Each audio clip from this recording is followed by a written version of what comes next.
मित्रांनो, पुणे आणि मुंबईच्या जवळचा सुंदर बीच शोधताय जिथे फारशी गर्दी नाही आणि कुटुंबासोबत आणि मित्रमंडळींसोबत आपण सहलीचा मनसोक्त आनंद घेऊ शकू, तर तुम्ही मुरुड जंजिरा जवळच्या नांदगाव बीचला अवश्य भेट दिली पाहिजे। किनाऱ्यावर एका रांगेत असलेल्या नारळांच्या झाडांच्या पार्श्वभूमीवर लांबच लांब पसरलेला हा समुद्र किनारा फारच सुंदर दिसतो।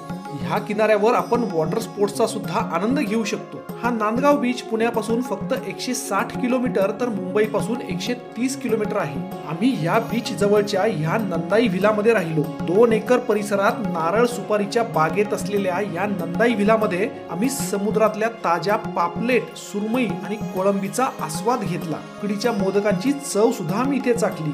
येताय का मित्रांनो बार्बेक्यू खायला? इथून आम्ही दुसऱ्या दिवशी समुद्रातल्या बलाढ्य अशा जंजिरा किल्ल्याला सुद्धा भेट दिली। संपूर्ण व्हिडिओ तुम्हाला आमच्या चेतन महिंद्रकर या YouTube चॅनलवर पाहायला मिळेल।